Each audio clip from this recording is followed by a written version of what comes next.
Сонсогчдоо энэ өдрийн мэндийг хүргэе. За Idea Plus podcast-ийн 70 дахь дугаар эхэлж байна. За энэхүү дугаартаа бид нэг сонирхолтой зочныг урьсан байгаа. Бат Оргил Батсайхан нэрээрээ за YouTube бас их олон хүн танигдж байгаа. За зарим сонсогчдын тодорхойлсноор бол за жинхэнэ инфлюенсер, за Microsoft-д бас 4 жил ажилласан, одоо Google-д ажилладаг ийм инженер хүн байна. Тэгээд Бат Оргилоо маш их баярлалаа. Бас цагаа гаргаад бас манай подкастын зочноор оролцож байгаад маш их баярлалаа. Урьж оролцуулж байгаад баярлалаа. За тэгэхээр Бат Оргил бүтээрээ өнөөдөр хин одоо YouTube хийдэг гэдэг утгаараа бас сонирхолтой яриа өрнө гэж би харж байна. Харж байгаа сэдвүүдийн хувьд бол их сонирхолтой цөөн сэдвийг тойроод ярилцъя гэж бодож байгаа. За тухайлах юм бол flow state гэж ярьдаг. За Бат Оргил энийг бол зоондоо орох гэж тайлбарлаж ярьж исэн. За бүр орчуулах юм бол уусал гэх юм уу те. Хийж байгаа зүйлдээ маш их анхаарлаа гүн төвлөрүүлснээр цаг хугацааны баримжаагаа алдаад хүн өөрөө бас их гоё ажиглалтай мэдрэмж аваад маш их бүтээмжтэй ажиллах тухай юм ойлголт байдаг. За тэгээ энийг дагсан сэдв буюу төвлөрөл. За өнөөгийн одоо сатаарах зүйл асар их болсон энэ нийгэмд яаж бид нар ингээд төвлөрөх вэ, фокустай байх вэ гэдэг талаар бас хөндөй гэж бодож байна. За тэгээ шүүмжил сэтгэлгээ, итгэл үнэмшлийн хүч гэх мэт энэ сонирхолтой сэдвүүдийг тойроод би Бат Оргилоос асуухаар төлөвсөн. За юуны түрүүнд би карьерийн түүхийг маш товчхон асуумаар байна. Та ямар сургуульд өгсөн? За ямар компаниудад ажиллаж исэн бэ? Карьерийн түүхийг та манай сонсогчдод маш товчхон ярьж өгөхгүй юу? Би 10 жилдээ бол тэгээд тооны олимпиад дээр явдаг хүүхдээс л та. Тэгээд тэрүүгээрээ гайгүй олон улсад орж исэн. Тэгээд Миннесотагийн их сургуульд бакалаврын зэрэгээ computer science, одоо компьютерийн шинжилгээ ухаан, тэгээд математикийн зэрэгээр хийсэн. Тэгээд төгсчөөд Microsoft-д нэг 4 жил, тэгээд одоо Google-д 2 жил ажиллаж байна. Тэгээд тэр хугацаанд ер нь эхэндээ зүгээр софтвер инженер ажиллаж байгаад тэгээд сүүл рүүгээ одоо ер нь судалгааны инженер маягаар ажиллаж байгаа. Одоо манай баг Gemini гэдэг бүтээгдэхүүнээр ажиллаж байгаа. Google-ийн DeepMind гэдэг хэлтэс тийм.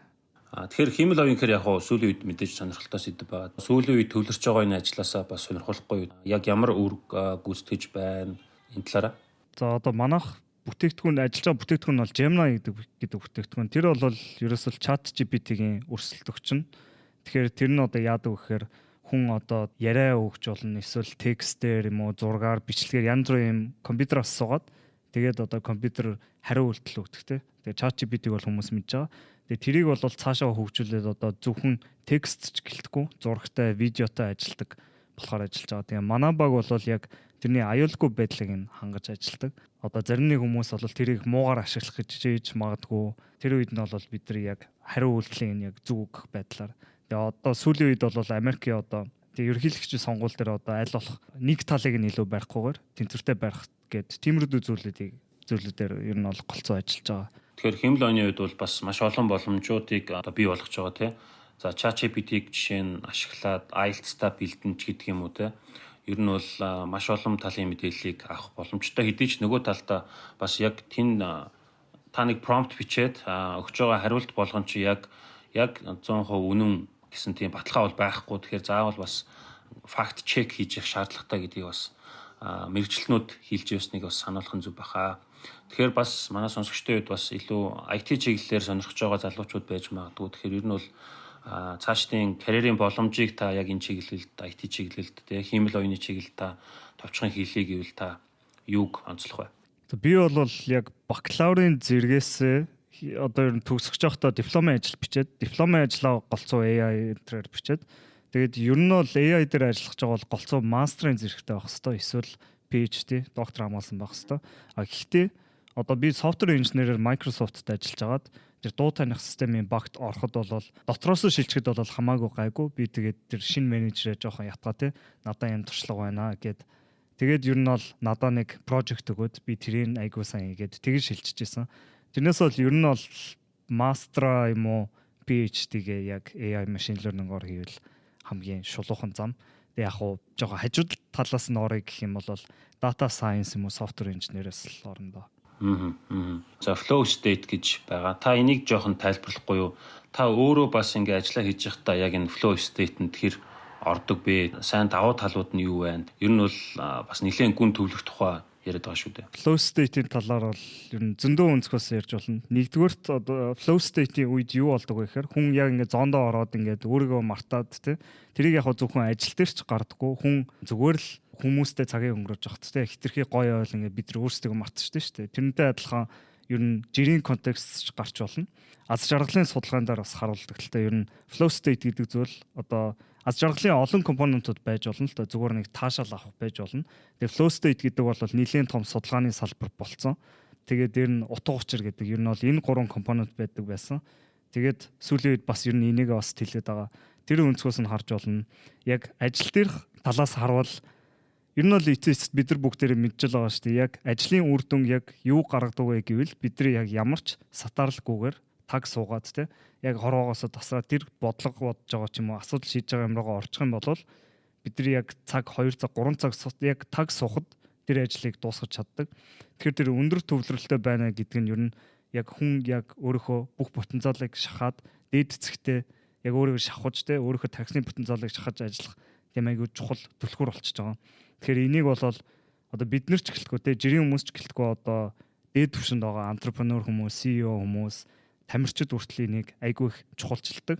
Энэ бол одоо тэгээ энэ дээр өөрийгөө одоо трейн хийдэг те практис хийдэг, бэлтгэл хийдэг тийм чухал сэдв байгаа. За магадгүй видео гейм тоглоод ч гэсэн flow state-д орж болно шүү дээ. Тэр үнэхээр тэр график гоё орчинд нь одоо уусаад гэх юм уу те.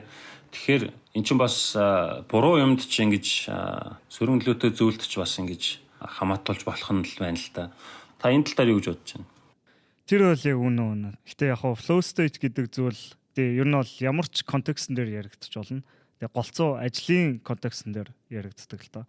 Гэтэ бас ингээ видео тоглоом тоглох ягаад бид нар flow state-д ордсон бэ гэдэг чинь айгүй сонирхолтой асуулт байгаа байхгүй юу? Жишээлбэл бид нар ягаад тэр ингээд донтуулж яах гэдэг чинь те нэгдүгürt тэр одоо жишээлбэл бид нар зэрэг нэмж байгаа те. Тэрийг бол одоо flow-ыг судалдаг Михай Чиксамихай хэлдэг. Тэрийг бол immediate feedback гэдэг бид нар өөрсдөө сайжирч харах юм бол тэр зүйлдээ илүү ордог гэдэг. Одоо жишээлбэл challenge skill balance гэдэг те. Бид нар одоо би одоо жишээлбэл сүүлийн үед ингээд шатран амар их тоглоод байгаа байхгүй яг үүндээ сайжирдагчгүй үнэн амар муу тоглолдог. Гэхдээ ингээд донтоод байгаа шалтгаан нь яг ингээд цаанаас нь өөрийнхөө төвшний үнэтэй тоглохоор би ингээд айгуу гоё хоччих юм шиг санагдаад байгаа байхгүй. Тэгэхээр тэрийг бол challenge skill balance гэж байгаа. Хүн хитрхи хэцүү юмыг хийх гэдэг юм бол яг өөдөд хитрхи хэцүү санагдаад шантарчдаг. Хитрхи амархан байвал уйтгартай. Тэгэхээр яг өөрийнхөө ер нь бол чадвараас нэг 5% давуулсан тийм хэмжээнд ажиллах юм бол хүн яг яг нэг жоохон сорилт байгаа юм шиг тиймэрд юм хүнийг flow state-д оруулдаг гэдэг. Тэгээ ер нь flow state-д оруулдаг trigger гэдэг зүйлүүд байдаг. Одоо flow state руу амархан оруулдаг шалтгаанууд гэх юм уу. Тэгэхээр trigger гэснээс яг өвчлөөд орчуулах юм бол гох гэх юм уу те ямар нэг юм ингээд гинт эхлүүлэх зүйл гэдэг. Би бол яг ажил дээр нэлээ social media суугуудаа ингээд хөгжүүлэх дээр ингээд нэлээх анхаарч ажиллаж исэн. Тэгээд мэдээж нөгөөх маань ингээ хандлт аваад те маш олон хүн шеэрлээд ингэнгүүт нэг тийм яг тэр триггер орж иж байгаа байхгүй. За надад одоо нэг тодорхой хэмжээний хэмжүүрээр эн чи ийм одоо сайн байгаад юм хийж байгаа зүйл ийм хүнд хүрээд байна хэрэгтэй байгаад байна гингүүт ахаад өшөө илүү гоё хийх одоо ингээ сэтэл төрөд байна. Тэгэхээр таны яг одоо хийж байгаа ажилтай чинь холбоо тавахаар танд яг энэ зүйл яаж орж ирдэг вэ? Тий надаа ихтэй ер нь бол өвөл хийж яхад яг нилээ яг өсч эхэлж яхад channel нэг 10,000 subscriber тахад нилээ гинт өсч эхэлсэн. Тэгээ тэр үед бол бүр яг ингээд би ч нэг team өсөлт авч байгаагүй болохоор ер нь үргэлжлүүлж явах ёстой юм байна гэж бодсон л доо тий. Тэгээ тэр бол айгүй гоё мэдрэмжлэлтэй тий. Ер нь өөрөө ч гэсэн мэджил байгаах ингээл нилээ удаа хугацаанд ингээл хүн амт ерөөс сонсохгүй тий. Тэгээд өсөлт гэдэг чинь амар сонио. Ер нь юмыг сурах чадварч гэсэн ер нь нэлээд удаан хугацаанд ингээ юу ч болохгүй байгаа юм шиг нэг тийм үе шат явдаг. Тэгээ тэрийг бол плато гэдэг нэг тийм зогсонгүй байдал гэж хэлдэг. Гэхдээ ингээд яг доогуур бол тэр ингээд ер нь бол хүн цаанаас сайжирчл байдаг, тэр зүйл рүү дөгчл байдаг. Тэгэл яг нэг цэгт хүрээд ингээд гинт үсч эхэлдэг. Тэгэхээр тэрийг бас мэдэх нь бол зайлшгүй юм шиг санагдав. Тэгвэл бид нар ер нь юмнууд айгу эртгэн шантарчтай шүү дээ. Өөрөө одоо YouTube сууг хийж байгаа тий. Тэгээд бас одоо ингээд Google-д ингээд ажиллаж байна. Тэгэхээр нэлээд бол зөв миний төсөөлж байгаагаар бол ажил дээр бол нэлээд чаленжинг гэх юм уу мэдээж тэр чинь нэлээд өндөр одоо шаардлагатай байдаг бах.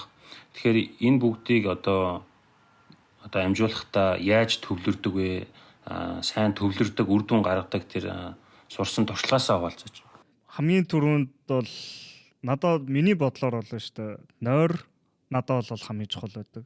би яг нойр сайтай байх юм бол ер нь тэр өдрийн mood гэдэгтэй ингээд сэтгэл санаа хамаагүй дээр нэг юм хийчих юм шиг юм бүхэн сэтгэл санаанд багтаад тэгээ хүмүүс ингээд нойрыг нэг сүртэй чухал зүйл гэж боддгоо байсан ч юм уу те.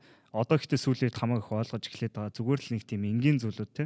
Нойр дасгал хийх мэх гэдэг тиймэрдүү зүйлүүд ер нь айгу том нөлөөтэй юм шиг санагдаад байгаа. Тэгээ миний хувьд өглөө босчоод нүүр гараа уучаа шууд 30 минутын бясалгал хийх хичээдэг. Ер нь бол ихэнх өдөр хийчдэг. Яг зарим нэг өдөр ингээд чадахгүй болол нэг 10-15 минут ч хамаагүй хийчдэг. Тэгээ тэр надад бас хамаагүй үр дүнтэй байд юм шиг санагддаг. Би ингээд бясалгалаа хийгээгүй нэг хэд хоног явж мохороо цаанаасаа нэг тийм өөрийнхөө контролыг алдаад байгаа юм шиг мэдрэмж төрдөг л тоо. Яг нэг уцамцсан харуул тэ тэр чигтээ ингээд шигдээд орчих юм шиг. Тэгэхгүй бясалгалтай байнгут яг нэг тийм өөрийгөө контролдох тэ өөрийгөө чиглүүлэх тиймэрдүү зүйл дээр хамаагүй сайн байгаа юм шиг санагддаг. Тэгээд ажлын хувьд бол тийм өглөө босоод бясалгаал тэгээд ер нь хамгийн хэцүү ажлаа шууд хийх гэж хичээдэг. Тэгээд 1 цагаас өдрийн хоол хүртлээр ер нь хамгийн чухал хамгийн их яг энерги шаардсан ажлаа ер нь хийх гэж хичээдэг. Тэгээ үдээс хойш аль болох уулзалтууд тиймэрдүү юмудаа хийгээд тэгээд орой бас ер нь энерги байвал ном унших ч юм уу нэг тиймэрдүү байдлаар подкаст сонсох тиймэрдүү юмнууд айгу дажгүй санагдав. Тэгэхээр ирч хүчээ бас яг хуу тийм зөв хуваарлах тухай яригдж штэ тий. Би бол одоо бясалгал хийгээгүй үедээ ямар байдаг гэхээр зүгээр баахан юм орж ирээд тэгээ ингээд шууд хийх шаардлагатай зүйлүүд гэж байгаа штэ. Одоо гинт нэг хүн залгадаг ч юм уу тий. Тэнгүүт ингээд би ингээд тэрэнд хариу хөдөл өгөхгүй тий. Тэгэл эсвэл өөр нэг гинт толгойд юм орж ирэл. Дэлгүүрээс юм авах байсан шүү. Тэгээд тэр юунаас болж байгаа гэхээр ер нь бол нэгдүгээрт миний хувьд бол бясалгал хийгээгүйс болдог. Гэхдээ бас дээр нь бол хүн яг хамгийн чухал зүйлээ сайн мэдчих хэрэгтэй. Яг өглөөс ирээд бодоод би миний энерги хамгийн их энерги шаардах зүйл юу вэ? Тэрийг аль болох те энерги сайтай байхдаа хийчих юм бол яаж л цаашаага сэтгэл санаа амар байж болно шүү. Үдээс хойш те арай нэг жоохон удаа аваад тэгэхгүй бол бүх юм ингээд хаана юу болж байгааг нь мэддэхгүй, аль нь чухал бишээ мэддэхгүй бол энерги зөв хуваарлж чадахгүй бол тэр ер нь хүн болгонд цолон л авчих واخ та. Тэгэхээр нэг MIT буюу most important task гэдэг чинь те. Тэрийг ингээ мэдэхгүй бол хүний анхаарал ингээ юу илээ гэдэг нэг тийм баримжаагүй болцсон юм шиг бас надад бас санагддаг. Тэгэхээр магадгүй урд өдөр нь бичсэн ч байд юм уу. Өглөө нь босоод яг өнөөдрийн миний хамгийн чухал таск бол энэ гэд бодол санаагаа төвлөрүүлчих нь бас айгүй үр дүнтэй юм уу гэж санагдсан. Тэгээд дээрэс нь бид нар одоо эрүүл хүнс хэрэглэх хэрэгтэйгээд сайн ярьдаг шигэ. Яг бидний анхаарал руу юу орж ирээд ямар мэдээлэл бидний тарих руу орж иж байгаа юм бэ гэдэгт дээр бол айгүй бас тийм шүүлтүртэй бас айгүй анзаарахтай хандах хэрэгтэй гэж ойлгоод байгаа л та. За тэр мэдээж нэг одоо орчин үед бол сошиал медиа утсаа авах гэдэг асуудалтай бас холбогдож байна. Тэгэхээр энэ дээр чи туршлагаасаа яриач. За би яг сүүлийн хэдэн сар бол яг утсан дээрээс нөө Facebook-ийн аппликейшнийг ингээ устгацсан чинь надад бас айгүй үр дүнтэй байгаа гэх юм уу. Одоо янз бүрийн юм ингээл хэрэгтэй хэрэггүй мэдээлэл чинь ингээ заримдаа харцсны дараа бодогдож магадгүй анхаарал төвлөрөл сулраал хийдэг л та. Тэгэхээр тэр айгүй үр дүнтэй санагдаж байгаа. Тэгэхээр яг ямар мэдээллийг хүлээж авах юм бэ гэдгийг айгүй шүүлтүртэй сонгоод зөв байх юм бол бас айгүй оюун санааны хувьд айгүй үр дүнтэй гэж зүгээр санагдсан. Чиний хувьд юу энэ тал дээр юу гэж бодож байна? Би бол 100% санал нийлж байна. Бүр за сошиал медиагаа огт хэрэглэхгүй болох нь ч юм те. Ихэнх хүмүүс мэдээж тодорхой хэмжээнд хэрэглэн яа дээ найзууд руугаа мессеж ч юм уу тиймэр тийм байна. Гэхдээ хүн ядаж ингээ өдөрт нэг за 10 минут ном уншлаа заяа. За Джеймс Клэрийн энгийн дадлагын ном биш үү? Тэр бол миний хамгийн дуртай номнуудын нэг. Зүгээр 10 минут л жоохон уншаад байхад цаанаасаа ингээд сэтэл нь өөртөө гарч ирээд байгаа хгүй. Би тийм дадал зуршлын талаар ном уншиж байгаа гэдгийг мэдэнгүүт нэг өөрөө цаанаасаа сайжруулмалч юм шиг те. Уц муц харахаар нэг би юу н яагаад хараад байгаа юм лээ гэд. Тэгээд тийм жоохон үйлдэлүүд хүртэл яг тархиндаа юу оруулж яах гэдгээс хамаатай. Тэгээ сошиал медиа бол миний бол яг нэг хамгийн том байснуудын нэг. Тэгээд би ч гэсэн яг утсан дээр бол Facebook-ээ яг юугаар нь устгачдаг. Тэгээ Instagram-аа би голцоо яг ямар шүү одоо цикл дээр явж байгаагаас хамаардаг л та. Би яг ингээд нэг юм дээр төвлөрдөг цикл байдаг л та. Тэр үедээ ер нь Instagram-аа устгачдаг. Яагаад гэвэл би хүмүүстэй уусаа харцахгүй, хинч над руу Instagram-аар бичихгүй. Гэхдээ нэг өөрийгөө арай жоохон сул тавьсан нэг ганц 2 сар мөр байх юм бол тэгээ би ингээ хүмүүстэй уулзсан, найзуудтайгаа уулзсан гэдэг. Тэгэхээр миний бас нэг хувийн философи бол хүн яг энэ улирлаа баг зэрэг дагж явал бас айгүй зүгээр юм шиг санагдсан. Жохон бие сонсоод те үнэхээр яг гараас чи юм гарахгүй байгаа үед хүн өөрийгөө яаж ч хүчлээ яаж ч зовоогоод тэр цагийг яг хамгийн сайн ашигтай байдлаар ашиглаж чадахгүй байх гэсэн. Тэрнийхээ оронд те зүгээр нэг 7 хоног амралт авах ч юм уу. Тэгээд буцаад энергитэй хурж ирээд ажиллах юм бол хамаагүй үр дүнтэй юм шиг санагддаг.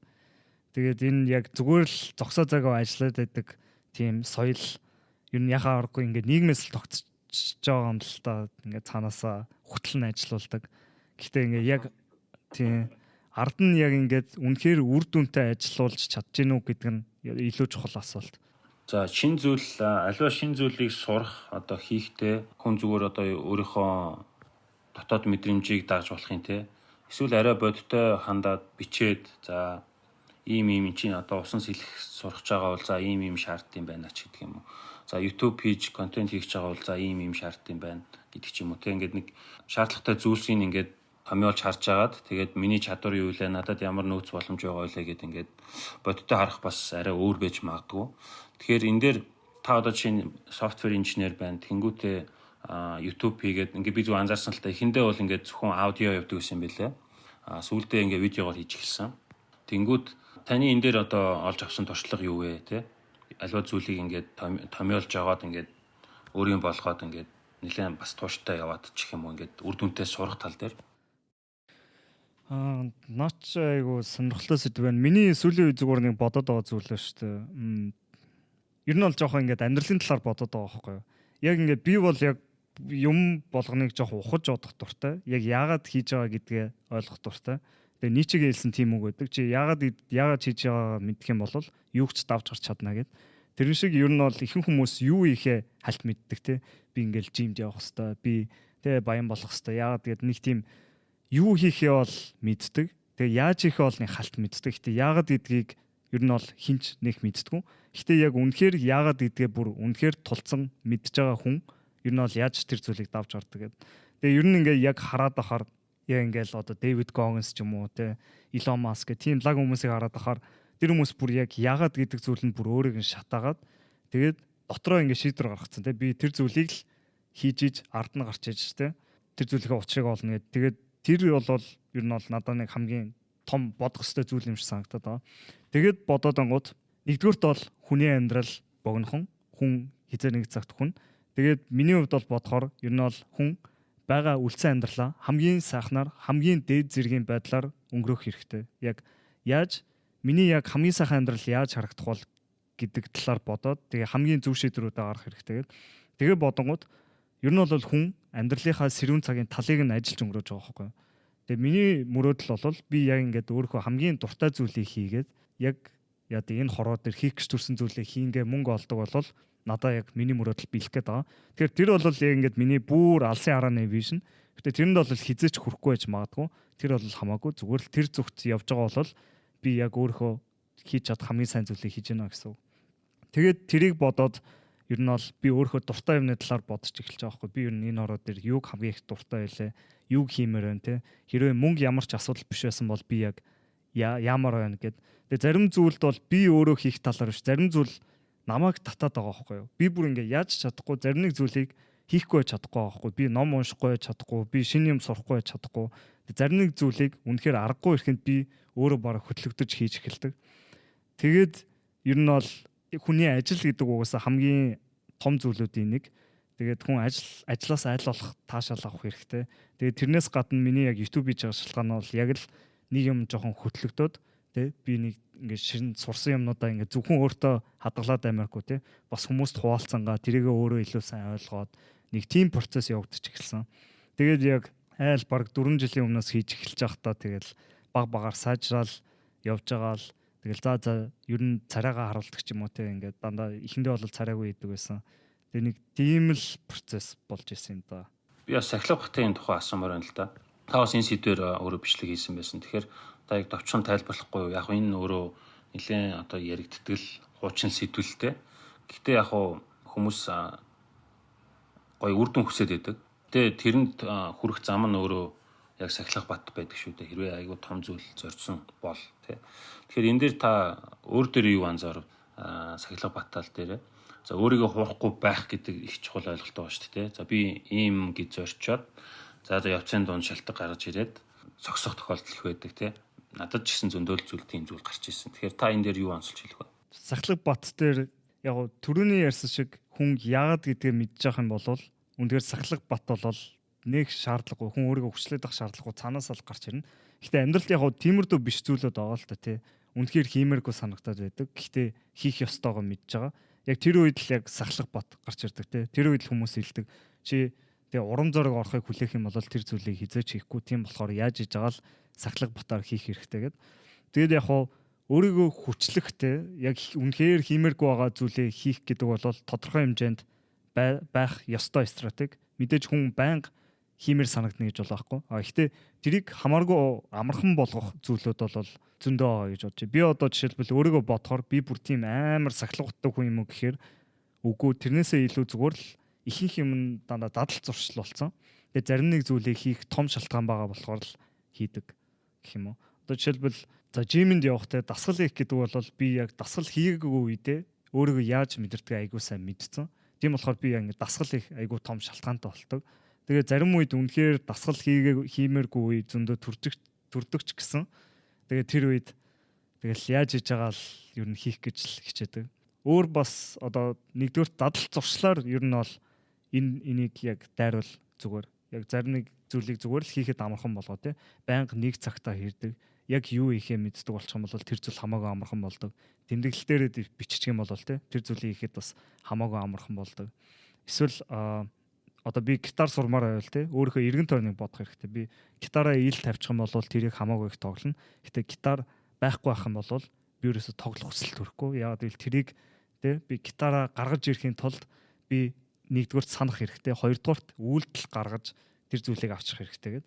Тэгэхэд яг ингэж гитар зүгээр л хажуудах юм бол би ингээ байнга нүдчих ах боломжтой гэдэг. Тэгэхээр хүн эргэн тойрны орчноо бас тэгж дизайн хийж болно те. Одоо би жимний найзуудтай бол жимд явахд хамаагүй амархан байдаг шиг яг эргэн тойрноо бас сайн бодох хэрэгтэй. За би итгэл өмшлгээд бас сэдвийн тухай асуумаар байна л да. Ерөнхийдөө за нэлээд ерхий сэдв байж магадгүй олон яригдсан ч сэдв. Гэхдээ эн чинь өөрөө амар хүчтэй зүйл те. Итгэл өмшлэг гэдэг бол яг юунд итгэж үнэмшиж байгаа юм бэ гэд тэр одоо яг зөвлөж хэлэх юм бол тухайн хүний алтан гац од байж болох юм. Тэгэхээр энэ дээр та юу ойлгосон бэ? Ер нь бол ялангуяа илүү нөгөө нэг тарих судлалын тэр одоо судалгаа модлооныг хараад байхад бол илүү тийм позитив эерэг зүйл рүү итгэж үнэмших, тийм зүйл рүү одоо өөрийгөө төвлөрүүлэх нь бас илүү аз жаргалтай байхад те илүү одоо зорьсон зүйл рүүгээ явхад илүү угаасаа айгүй нөлөөтэй гэсэн юм дүгнэлтүүд байдаг л да. Итгэл үнэмшил дээр би зүгээр яг өөрөө зүгээр амдаараа харсан бохгүй юу. Зарим нэг хүмүүсийг яг үүндээ яг чадвар нь хальт байгаа ч юм уу ч юм өмнөх мэдэрдэггүй. Гэхдээ тэр хүн өөртөө итгэлтэй байгаад ирэнгүүт цаанаасаа зүгээр л тэр хүнд итгээд эхэлж байгаа байхгүй. Бид нар өөртөө итгэлтэй хүнийг цаанаасаа ингэ дагаж эхэлдэг шүү дээ. Тэр хүн нэг зүйлдээ бат итгэцэн те харцнаас нь хүртэл мэдгживэл тэгээд тэр ингээд чадвар модор бусад юмны хамаагүй зүгээр тэрний энергийн түвшинд хүнд яг нэг өөрчлөлт гараад байгаа юм шиг мэдрэмж төрөөд байдаг. Тэгээ би тэрийг яг амдаараа харж исэн. Яг хүнтэй үнэхээр зүгээр л өөртөө итгэлтэй болохоор те зүгээр бат итгэцэн. Тэгээд тэр зүйлээ биелүүлсэн тийм тохиолдлуудыг би харж байсан. Цаанаасаа өөртөө итгэлтэй хүнийг бол бид нар дагдаг, бид нар лидер гэж хардаг. Тэгээд энэ бүхэн яг хаанаас гард юм бэ гэдэг нь надад бол бас айгүй сонирхолтой асуудал байгаа юм л да. Яг хаанаас гард ингэнгүүт янз бүрийн арга техникүүдээс байгаа л байгаа. Зарим хүмүүс бол affirmation хэрэглэдэг те. Affirmation гэдэг нь өөртөө тэр зүйлийг давтаж итгүүлдэг те. Өөрийнхөө итгэхийг зүйлд илүү итгэдэг. Тэгэхгүй бол ер нь бол бидний өөрийгөө харах үнцэг ер нь бол дэлхий одоо гадаг ертөнцийг илтгэдэг гэж бол би боддог. Бид нар одоо яа дэ энэ зүйлийг хүртэх ирэхгүй гэж бодох юм бол яг хүртэх ирэхгүй л юм шиг аашлан цаанаасаа бидний биеийн илэмж нэг хумагдаад те. Би угаасаа л чадахгүй юм шиг. Чадахгүй юм чи ингэж бодоод байхад тэгээ тэр зүйл нь те одоо өөрөөс нь явуулаа те явангууд тэгээд хараад хилээ үсттэй би угаасаа чадахгүй гэж хилээ үсттэй гэд баг ингэж өөрөөгөө баталгаад байгаа юм шиг те. Гэтэ яг чадна гэдгээ бодсон хүн тэрийг бүр яаж хийж агаад бүх арга чаргыг олж агаад яг хийж чаддаг. Тэгээ энэ жоохон төвөгтэй сэтгэлтэй. Би яг жоохон хоёрдмал байдаг. Нэгдүгürt бол заримдаа бид нар яг энэ өөртөө итгэл гэдэг зүйлийг хоосноос гаргаж авах хэрэгтэй болдог. Яг тэр affirmation-ээр те өөртөө байхгүй байгаа зүйлээ гаргаж ирж байгаа. Гэхдээ нөгөө талаасаа өөртөө итгэх итгэлийг яг үнэхээр жинхнээсээ олж авахын тулд бид нар бид нар тэр баталгаанд байх хэрэгтэй. Бид нар яг тэр юунд итгэлтэй болох гэдэг нь тэр зүйлийг үнэхээр хийж чадна гэсэн илт баталгаа нотлохоо байж ижил бид нар өөртөө итгэлтэй болно гэх юм уу. Одоо зарим нэг хүмүүс яаж ингэж те өөртөө итгэлтэй ярьж чадж гэнэ гэвэл тэр хүмүүс зүгээр л камерын өмнө хэдэн мянган цаг дасгал сургалт хийсэн болохоор л тийм өөртөө итгэлтэй болж байгаа. Тэрийг ерөөсөө одоо ард нь тийм баталгаа нотлохоо явж байгаа. Тэгээд энэтэй адилхан бид нар зүгээр итгэлийг ингээд хоосноос олж авах гэж хичээх хэрэггүй. Яг үнэхээр хийх ёстой зүйлийг хийгээд шаардлагатай бүх зүйлийг мэдж байгаа бол өөртөө итгэл зүйл гэдэг зүйл цаанаасаа л гараад ирнэ. Тэгэхээр бидний дотоод үнэн байнга цацарч ийдгаа гэд бас таны видеон дээр дурдсан байсан л та. Та энэ дээр юг онцолж хэлэх вэ? Ер нь бол хүн наана магадгүй өөрийнхөө эмоцийг дарж иж магадгүй л те. Одоо нийгмийн хэм хэмжээст баригдаад гэхдээ л одоо тэр хүн яг өөрийнхөө тухай мэдээллийг биеийн хилэмж болон нүдний харц энэ байдлаараа ингээд цацж идэг шүү дээ те. Энэ бол харилцааны хувьд бол бас нэлээд харилцаан дээр нэг яригддаг зүйл. Би ер нь бол зүгээр миний нэг үнэлдэг зүйл нь яг үнэнчээр байх, authentic байх гэдэг шүү дээ. Genuine байх, яг сэтгэлээр байх гэд би тэр талаар тэр бол миний үнэлдэг зүйлүүд энийг би өөрөө бас тийм байхыг хичээдэг. Хурамчаар байх надад тийм айгу худлаа санагдаад байдаг байхгүй нэг сонио нэг байхгүй байгаа юм харуулж байгаа юм шиг жүжиглэж байгаа юм шиг би ингээд цаанаасаа бараг тухгүй болоод ирдэг. Тэгээ миний хувьд бол тэр ингээд хийхт бол жоохон хэцүү зүйл байдаг. Тэгээд би ингээд яг өөртөө ихтэй болсон зүйлүүдийг хараад байхаар ер нь дандаа яг амьдралынхаа туршлагаас эсвэл яг тэр талаар бодож олоод тэгэж яг тэр итгэл үнэмшил нь ингэж бий болсон. Цаг хугацааны ирэхээр бий болсон итгэл үнэмшлүүд юм шиг санагдаад байгаа. Тийм. Одоо хүмүүстэй ярих ч юм уу тэг өөртөө итгэх итгэл гэдэг зүйлийг би яг үндэ ингээд залуу байхдаа байгаагүй байхгүй. Надад тийм юу ч байгаагүй. Би зүгээр л тийм нэг юм том нүдний шилтэй те тоо бодол байж идэг хүүхдээсэн. Тэгэхэд юм өөртөө итгэх итгэл вэ те. Угаасаа хүмүүстэй socialize ч хийдэггүй хүн яаж өөртөө итгэлтэй болох юм те. Тэгээд гэхдээ ингээд жил ирэх тусам те өөрөө ингээд гаднах төрхөнд анхаарад тэгээ хүмүүстэй илүү харилцаж эхлэе, хүмүүсийн талаар илүү ойлгож эхлээд тэгээд ирэнгүүт тэгээ хүмүүстэй харилцаанд хамаагүй итгэлтэй болж ирсэн юм шиг санагддаг л та.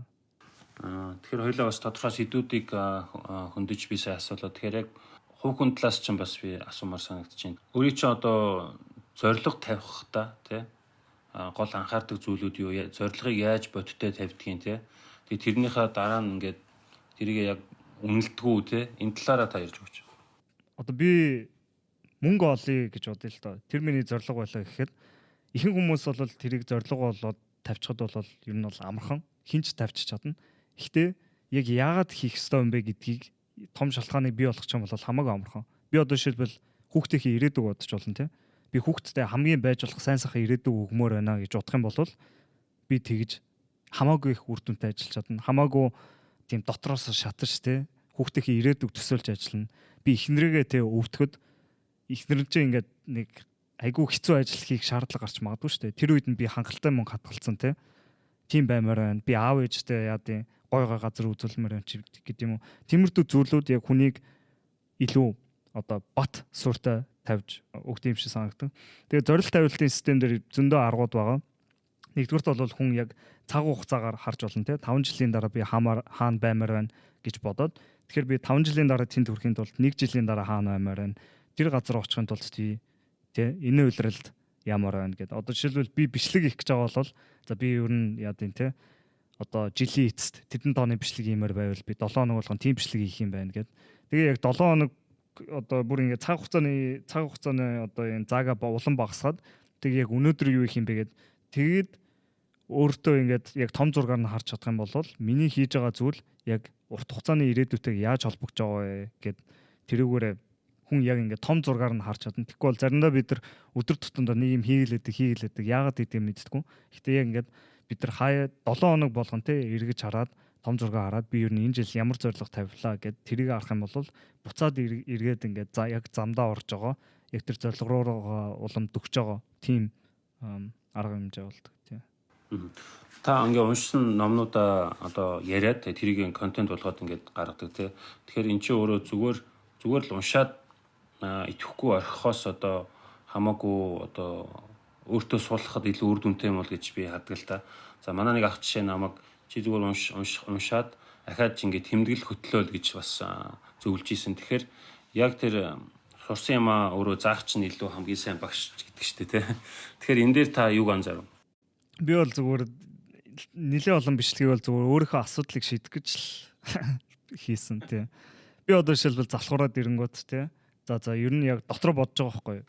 Надад ямар асуудал гараад байна? Гингүүд за би сахилга баттай байж чадахгүй байна гэд. Тэнгүүд би дотор за би сахилга батлын талаар мэдэж болох бүх зүйлийг мэдээ те. Уншия гэд. Тэгэл Жокин Виллинг хинтер гэд хүмүүсэдийг судлаад тэгээд ер нь ойлгоод эхэлж байгаа байхгүй. Тэгээд за тэгээд яг эхнээсээ эхэлж байгаа. За би сахилга бат гэдэг зүйлийг хүн тайлбарламар байвал хаанаас эхлэх үү гэд. Тэгээд ер нь бичлэгээ яг ингээд гол санаануудыг ингээ гаргаад им зүйлүүд байт юм байна гэд ер нь бол бичлэгээ хийдэг. Тэгэхээр миний YouTube-ийн бичлэгүүд бол нэрэл яг нэлээд олон бичлэгүүд бол зүгээр яг байнга асуудал шийдэж байгаа ш. Зарим нэг зүйл нь бол зүгээр л би сониуч санагдаад тий одоо хувьслын биологи жишээлбэл сонирхолтой санагдаад хийсэн бичлэг тиймэрхүү бичлэгнүүд байгаа тий. Таны бичлэгүүдийг харж байхдаа одоо чинь бясалгалын тухай ч гэсэн ярьсан байсан. Тэрийг өөрөө бас яг хийгээд явж байгаа юм байна лээ тий. Тэгэхээр та бясалгал хийхийн давуу тал, ач тус талаас юуг аягуулсан ойлгох уу? Mindfulness гэх бясалгалын тухай би бас өмнөх зочдтой ярьж исэн. Тэгэхээр айгу одоо байгаагаа анзаарах тухай бас нэлээд их том ойлголтууд байдаг л да. Бясалгалын тал дээр зүгээр судалгааны түвшинд бол айгу ойлгомжтой. Яг ямар үр дүнтэй байд юм бэ гэдэг нь стрессийг бууруулдаг, хүний төвлөрлийг сайжруулдаг, ер нь бол аз жаргалын түвшинд дээрдэг. Тэгээд зүрхний шигтээсээс илүү сэргийлдэг мэргэлдэг зөндөө олон бенефитүүд байгаа. Гэхдээ тэр талаасаа илүү миний бодлоор бясалгал яг юу игээд байгаа юм бэ гэдэг яг цаад гол агуулга надад хамаагүй гой санагдаг л та. Mindfulness гэдэг бясалгал бол ерөөсөө л одоо цагт юу болж байгааг анзаарахаас өөр юу ч хийхгүй байхыг хэлж байгаа. Одоо тэр зүйлийг ямар нэг өөр зүйл байхыг хүсэхгүй, чангаахгүй, татахгүй зүгээр л нэг тийм одоо тэнгэрт үүл ингэж яаж өнгөрдөг те тэрийг ингэж ажиглаж өнгөрөөж байгаа юм шиг тэгж өнгөрөөдөг гэд. Тэнгүүт ингээд бие физиологийн талаас бол тархичин бас цаанаасаа ингээд хамаагүй resilient гэдэг нь шүү дээ. Хамаагүй хүчтэй, хамаагүй хүчрэг. Ямар нэг зүйл болоход те бид нар тэр зүйлд шууд хөтлөгдөд явахгүй те. Танаа нэг найз чинь чамайг доромжлоо. Тэгвэл ингээд ихэнх хүний шууд реакц бол те шууд тэрэндээ хөтлөгдөөл чи намаа юу гэж байгаа ингэж чи муу одоо гэж тэгэн шүү дээ. Тэгэхээр бясалгал хийдэг хүн бол юмд орооцолдохгүйгээр, юмтай наалдахгүйгээр ажиглаж сурч эхэлж байгаа. Тэгэхээр ингээд бясалгал хийдэг хүн бол тэр үед яг ингээд надад тэгээд хэлчлээгээд тэгээд надад тийм мэдрэмж төрж ийнэ гэд яг тэр нөгөө нэг мэдрэмжээ ажиглаа сурцсан. Тэнгүү тэр үед яг ямар мэдрэмж төрж байгаа гэдгийг ингээд хараад хальт ажиглчихж байгаа байхгүй. Тэгээд тэрийг реакц гаргахаас илүү яг бясалгалаараа яг яаж ажиглаж сурсан. Тэгээ ажиглаад өнгөрч байгаа. Тэгээ энэ бол зөвхөн гаднах хүний хийж байгаа жишээ. Хүн өөрөө дотроо ч гэсэн ингээл өдөрт хэдэн мянган бодол орж ирдэг тийм. Хэдэн мянган бодол орж ирээд өөрийгөө ингээ банк доош нь хийдэг. Би ямар сул дороор юм, би ямар тэнэг юм, би ингэхгүй байна, би тэхгүй байна гэл тэр бүх бодлууд ч гэсэн хүний ингээд айгүй их ядраадаг, хүнээс айгүй их энерги авдаг. Хүнийг доошоо татдаг. Гэтэ тэр бүхнийг ч гэсэн яг бясалгал илүү хүн өөрийгөө ингээд тусад нь байлгаж чадж байгаа. Тэр бодлуудтайгаа орооцолдохгүйгээр нэг арай тайвантай ийм нэг бодол болоод өнгөрч ин доо гэд тэгэх хэмжээний чадварыг олж эзэмших бол ер нь хамгийн чухал чадваруудын нэг. Тэгээ одоо mental health гэж сүлээд айгүй их яригадаад байгаа тийм. Сэтгэл оюун санааны эрүүл мэнд гэдэг. Тэрэнд бол энэ чадвар бас хамгийн чухал чадваруудын нэг. Хүн яг тэр мэдрэмжтэйгээ орооцолтоод дотор нь ороод тийм. Тэрийг төөлөн үнэн гэж үзэхээсээ илүү надаа ийм мэдрэмж төрж байгаа гэдгийг одоо харж анзаарч эхэлж байгаа. Анзаарах гэдэг бол хамгийн чухал үг төлхөөрөг болчихж байгаа юм. Та сая анзаарах, ажиглах гэд хэллээ. Тэгэхээр би бас нэг зүйл уншиж ирсэн байна. Ингээд хүн өөрийн туршлагад үндэслээд, өөрийн үзсэн харсанд түшиглээд энэ ийм байна гэдэг ингээд ийм хүчтэй дүгнэх хандлагатай байдаг. Гэхдээ тэгж яг өөрийнхөө зөвхөн л өөрийнхөө тэр зүйлээр одоо үзсэн харсан туршлагаар тэгж дүгнэхээс илүүтэй зүгээр ингээд анзаарахтай нэг ийм байд юм байна шүү гэд тохиолдлуудыг хараад анзаарах хоёрын хооронд нэлээд ялгаатай. Хүн чи өөрөө айгу зөвхөн өөрийнхөө дүгнээд ах юм бол амар biased буюу хит нэг талыг барьсан байж болно шүү дээ тий. Жишээ нь одоо надад тохиолдсон 1-2 кейс статистикийн хувьд нийтлэг үнэн биш байж болно. Тэгэхээр одоо тийм яг анзаарах гэдэг зүйл айгу чухал юм уу? Зөвхөн өөрийнхөө туршлагад үндэслээд хороо дэлхийд ирчигтэн дүгнээд тахаас илүүтэй ямиг зүгээр айгу зүгээр анзаарсан зүйлээ ингээд нэг яг сая хөндлөнгөөс өөрийгөө ажиглан гэдэг шиг харах юм бол юмыг арай бас бодиттой дүгнэхэд айгу тустай юм болов гэж харсан. Тэгээ энэ дээр одоо объектив, субъектив гэдэг ойлголт байдаг. Субъектив гэдэг нь хүн яг өөрийнхөө өнцгөөс хараад те надад тийм мэдрэмж төрж гинөө гэд тэр зүйлийг хэлж байгаа. Одоо субъектив гэдэг зүйл нь хүн болгоны хувьд өөр гэсэн үг. Би одоо нэг зүйлийг хараад те намайг айгу аз жаргалтай болгож явахт та хараад одоо яа тийм нэг сүртэй санагдахгүй байх ч юм уу те яг бас яг эсэргээрээ байж болно. Тэрэн шиг тэр бол субъектив зүйл. Субъектив зүйл бол миний хувьд яг урлагт илүү чухал. Яг хувийн илэрхийлэл гээд. Гэхдээ бид нар яг объектив юм ярмаар байвал те хинч хаанаас ч хэмжсэн яг ижлэгэн байдаг зүйлийг яг объектив үнэн гэж ярих юм бол тиймэрдүү зүйлийг одоо ер нь бол шинжлэх ухаанууд л хийж байгаа. Тэгээ тиймэрдүү зүйлийг яг туршилтаар харуулад те яг магадлалыг харуулад одоо жишээлбэл хитрхи цөөхөн хүн дээр туршилт хийх юм бол тэр судалгаач үр дүнтэй хангалттай үр дүнтэй байж чадахгүй.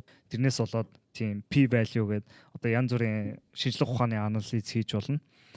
Тэгээд ихэнх хүний хувьд бол ер нь бол илүү субъектив хандлагатай. Зүгээр миний нэг ажилласан зүйл бол монголчууд айгүй хар ухаан ашигладаг. Ер нь бол юмыг хар ухаанаар хийгээд сурцсан. Тэгээд тэр бол нэг бодлын бол сайн. Яа одоо ингээл хинт ч байсан хаач байсан нэг тийм наадах чи ингэчтэй штэ. Тэгээ нэг тийм жоохон тэр бол нэг бодлын сайн тий ингээд хальт юмыг ингээд шууд барьж аваад хийж чаддаг ч юм уу тий наадах чи ингэжтэйгээд. Гэхдээ яг тэр бол яг хүнийг яг хэрэгтэй үед эергүүлж магадгүй ч гэсэн яг шинжлэх ухааны зүйл төр тий том асуудлууд төр бид нар өөрийгөө яаж хуурч байгааг юу нь бол анзаарах хэрэгтэй. Бидний буруу ч байж магадгүй. Тэгээ яг судалгаагаар юу гэж хардсан байна гэд илүү тийм логиктой үндслэлтэй бодож ирэх нь бол бидний амьдралд хамгийн чухал зүйлүүдийн нэг л дээ. Тэгэхгүй бол бид нар буруу зүйлдээ итгээд буруу хорвоо дэлхийг буруугаар хэмжиж бодоод тэгээд тэрүүгээрээ шийдвэр гаргаа яваад хаанч хүрч магадгүй шүү дээ тий. Бид сая бол бас бидэнд тулгардаг нийтлэг зарим асуудлууд дээр ямар өнцгөөс харуул зүгээр юм бэ гэдэг талаас ярилцлаа. Таныг бас магадгүй IT салбарын залуучууд бас их сонсч иж магадгүй. Таны одоо карьерийн өнгөрсөн хугацаанд гол ойлгосон зүйлсийг би бас асуумаар байна л да. Миний бодлоор за софтвер инженерийн хамгийн гоё юм бол ремотоор ажиллах чадвар. Тэрийг бол Монголд байгаа хүн бол ялангуяа аягүй сайн ашиглах боломжтой. Та зайнаас ажиллангаа бас нэлээд аялсан гэж би ойлгосон. Тийм. Тэрийг бол би бүр бараг жил 2 жил хийгээд тэгээ сүүл рүүгээ за ингээ аялаа яваадах ч айгүй хэцүү юм те. Байнга шинэ газар очоо шинэ найзтай болоод ихэндээ ингээ гоё байгаа ч юм шиг сүүл рүүгээ тэгэл нэг тийм найзуудаа жоох санаад яг үүндээ жоохон ганцаардмал тийм. Яг гоё байгаа ч гэсэн шинэ хүмүүстэй уулзж байгаа ч гэсэн тэр жоохон ингээд ядардаг. Тэгээд тэнгуут би яадаг байсан бэхээр нэг хэдэн сар аялж агаад буцаж нэг тийм Америкт ирж нэг хэдэн сар байж байгаа. Тэгээ ахиж аялж эхлэв тэгж яваад. Тэгэхдээ одоо яг ер нь Нью-Йоркт жоохон сууши гэж бодож байгаа. Тэгэхээр занаас ажиллах чадвар бол миний бодлоор хамгийн гоё зүйлүүдийн нэг. Тэгээд одоо ялангуяа Америк ч юм уу те одоо Лондон, Европ гэд тийм газараас цалинждаг хүмүүс бол зүгээр ингээд Таиланд цаахан далайн эрэг дээр суугаад ажиллаж авах бол айгүй гоё. Тэгэхээр энийг бол дутуу үнэлэх хэрэггүй. Тэгээ хоёрдугаарт гэвэл софтвер инженерийн бас нэг давуу тал нь хүн ер нь айгүй ийшээ энэ салбар руу ороход бол харьцангуй амархан.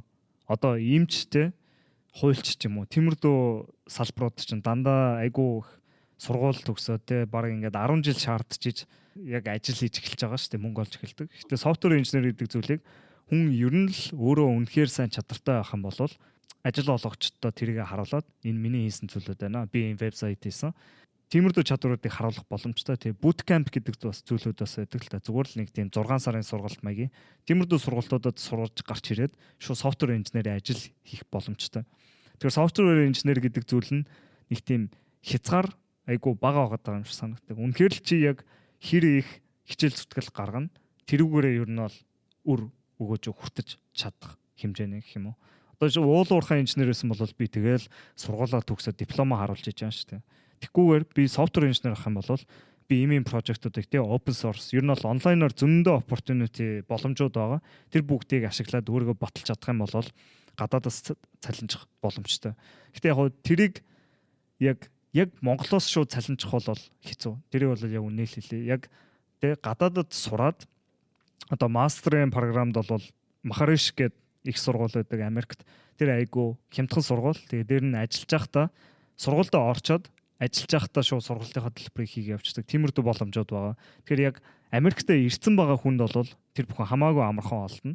Тэгэхээр миний бодлоор бол яг үнэхээр яг одоо софтвер инженерээр мөнгө олох гэх юм бол нэгдүгürt яаж хийж байгаад нэг сургуульд те бүр тийм сайн сургууль биш байсан ч гэсэн яваад тэгээд тэнцэнээсээ ажилд ороод те ремот ажилд ороод тэгэх юм бол ер нь бол айгүйх боломжууд нэгдэх боломжтой. Бид нэг ямар номод үлээ ингээд аялангаа ажилдаг гэд нэг гой нэр том айгүй гой секси тий анхаарал татхууц одоо сонсогдчихсэн л та одоо тэр чинь үзээгүй хүмүүст бол ямар гоё юм л гэж санагдаж байгаа. Гэтэ яг тэгээд аялангаа ажиллаад ирсэн чинь та сул талуудыг та товчхон дурдлаа тий. Тэн дээр та юу анзаарсан бэ?